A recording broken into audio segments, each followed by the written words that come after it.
Yeah, we should be. Oh, and there's the one more thing. Mm-hmm.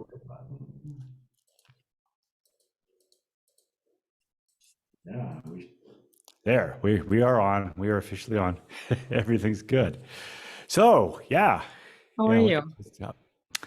Great today. I had a connection call with one of the members of the Ultimate Coach Facebook group who, well, you might know Rachel, who lives I in know Singapore. Rachel, and I Singapore. love Rachel. Yes, I love. Yeah. So it was 15. It was 7 in the morning for me and 10 at night for her.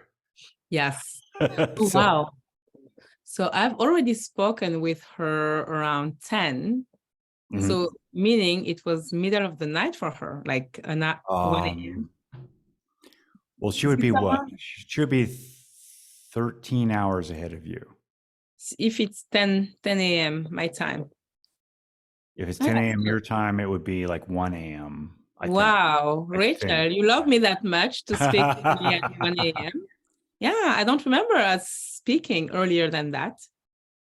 Yeah. So yeah, maybe I could be off on my math that way, but I think that's right. Because it was 15. It used to be 14. The last time we talked, it was 14 hours, and then daylight savings time. Yes, and daylight added savings an extra hour or two, which is it's a fake construct anyway. But I think Arizona, they don't change they time. don't do it. So now they're mountain time, and during the summer they're Pacific time. Yeah. It's the whole thing. So, well, we all know that time is just an illusion, right? But it's helpful, especially when you're talking with people all over, like, oh, you and I are talking across country or across the world. It's helpful as a tool to synchronize so everybody agrees on. Yeah, but at the same time, it's the most valuable resource we have. So it's funny because it's the most valuable thing. It's money. We say time is money. We do everything in regards to time. We keep it or we waste it, but it's our biggest asset. So what do you think about people when I notice, I've always noticed this, but lately, of course, as I studied coaching and everything, I noticed people's language. And what do you think of people when they say, it's been a long day or it's been a long week? Right. I often sort of, sometimes I'll even say this. It's like, well, it's, no week is longer than any other week. They're all the same amount of time. Sure. So if I listen with compassion, if I listen with my heart, I will try to hear what they're saying. And I think what they're saying here is there has been a lot.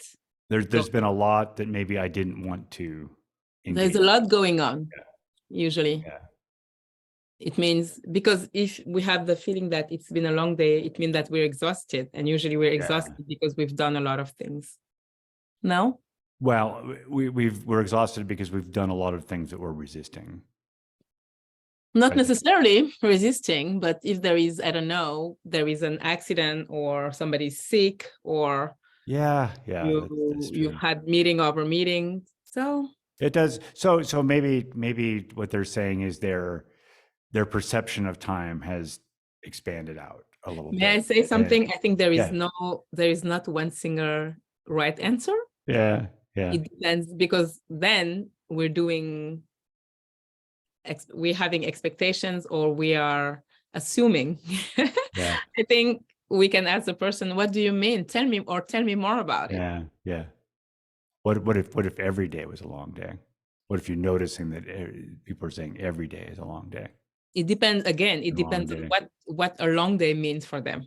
So I would say, what you ask me, what I think about it. If somebody says, oh, it's been a long day, I'll be like, okay, tell me more. Yeah, tell me more about that. Yeah. Just to understand, to make sure that I am understanding, I'm listening. Usually it's the person trying to tell you something. Yeah. Maybe needing compassion or just needing to vent or so. But it does mean that something is going on. So I think my next question would be, so tell me more, or what's going on, or what has been happening, or just to... Yeah, that's good. So has your day been long so far? What do you mean? What do you understand? What do you mean by is your day? Oh, I don't know. You said you had a couple of meetings this morning, like Yeah, early so it meetings. wasn't, it was this, I had nonstop meetings from 8:30 to now, which is good. So it was, for me, it was a good day. It was productive. Yeah. But because I didn't have a lot of breaks in between, I'm a little more tired. That's why I'm not like just talking. Yeah. So what would make it a long day? Again, it depends on what I mean by a long day. For me, a long day could be a day where I have been going on nonstop, and when I didn't have time to rest a little bit, to take 10 minutes and have coffee and do nothing. Yeah. Yeah. It's maybe it's an overly booked day, or a day with a lot of unexpected things. Yeah. Or a day with surprises. I would say that would be, I will assume that when I say it's been a long day, it's probably referring to something negative, because I would say, it's been a fantastic day, even because sometimes the day is long, meaning I've done a lot of things, but when I'm happy with the outcome, I'd be like, oh wow, it was a great day. It was a great day, and I slayed it today, right? Yeah. I was just thinking about what would I have characterized as long days, and I think a couple of times where like Corvo had to go to the ER or something. Yeah, and, exactly. And you're sitting there, and there's nothing to do but wait. Yeah. So to me, when you feel sort of powerless about that, waiting for the status update or something, and you feel like you don't have a choice as to where you could be, that would make a long day. That would make a long day. Yeah. So what I'm hearing is that sometimes, we say, oh, I haven't seen, it's already Friday, or sometimes you'll be like, oh, it's already 6. It means that you've been so busy doing something, or you've been so much into something that you haven't seen the time going. Right. So that would be, to me, the opposite of long, right? That would be like when we say we're in the flow. Yeah, that's what just to finish my idea, it would be usually when it's fun, you're not seeing the time pass by. But when you're anxious, you're waiting at the hospital, for example, with Corvo, minutes, that's when minutes look like hours. Yep. That's why I think maybe that's what we mean. When the minutes look like hours, at the end, we'll be like, it's been a long day. Right. It means we've been waiting a lot. Maybe. To me, that's totally what it means. If somebody says that to me, or if I say that, it means that, like you say, the minutes seem like hours. Yeah. And for me, it will be that, and for me, it's more that. It's been a long day is more for me that a day where I have done a lot of things. When I'm exhausted. Yeah. But I was just, as you were saying that, what came through my head is the minutes look like out. Do you know West Side Story? The musical? The musical, yeah. Today, the minutes seem like hours. The hours go so slowly. Or no, tonight the minute seems like hours, and the hours go so slowly. Yeah. That's there's a relativity too, right? Because like, for instance, when we do this, 15 minutes seems like it's maybe 2 minutes, right? So it's the reverse of that. Engaged. Because we're engaged, we're both very much engaged in the conversation, and there is a lot we want to say. And Yep. So what's the rest of your day gonna be? At 3, I'm going to go and get my children, my 2 older ones, and then I'll make a pot pie today. Not a quiche, but a pot pie. A pot pie. It's a wonderful pot pie recipe that's Isaiah's recipe. He loves it. And he sent it to me yesterday. I can show you. It's a... Does it have a crust on the bottom and the top, or just the top? Yes, Or, it's a vegetarian pot pie. Oh, man. Very good. It looks like this. Can you see? Wow. That does look great. It's very good. So I have I told you about the crust, the French puff Oh, yeah. So pastry you have that I like a buy from pre-made. Trader Joe's. Yeah. Yes. And it's very good. So it's just veggies and a little potato. So it's peas and mushroom and carrots and potatoes. And what's the and what celery. binds it together? It's a little flour and whipped cream, heavy whipping cream. Nice, yeah. And some, I think it has some nutmeg, and it's very good. Oh, that's the stuff right there. And it's very good. So we eat that with a salad. So that's going to be dinner. I said I was going to make that. So I've never done it. Isaiah has always done it for us, and it's just delicious. We all love it. So hopefully my recipe is going to be as good as his. Are you altering anything that he suggested, or are you going to do it exactly by the book? I usually I think they add a little sugar at some point. I usually skip. I never add sugar in my recipes. I'll skip the sugar, but the rest, onions, garlic, carrots, potatoes, celery, peas, mushroom. They say frozen peas, but I'll do fresh peas. Yeah, You're gonna do fresh peas? That's English peas from Trader Joe's too. That's dedication there. Oh.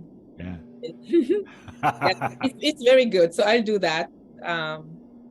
And yeah, when we love that dinner. So that's gonna be dinner tonight. And I'm going to do that. Usually I go and pick up Isaiah, but from the ice skating, a hockey practice. But his dad is going to pick him up today. So I have time to cook. So that's good. That's awesome. I did, well, I did a soup last night, and and I would have, if it were left up to me, I would have bought all the ingredients pre-chopped. So I brought shredded carrots or diced carrots or already diced onions and celery. I would have done that rather than dice them up myself, because I don't like that. It's not my favorite. So when they say when we say enjoy the process, you don't like that process. Not usually. Although I'm psyching myself up, because I know next week I'll be doing that. I'll be creating several different dishes that are in, for Thanksgiving. Yeah. So I'll be doing that, and so it's like, okay, well, this is a warm up for that, and I have to remember all of the best practices that I do to make it, the organizational things. What's the French? I'm going to butcher it. Mise en place. Is that right? Mise en place. Mise en place. Yeah. So that's actually, this would be the topic for another episode, but there's a lot of wisdom in just those words, in that concept of getting everything. Like I think about that right now with what I'm doing with Maria with the charts it's like, well, that's my mise en place.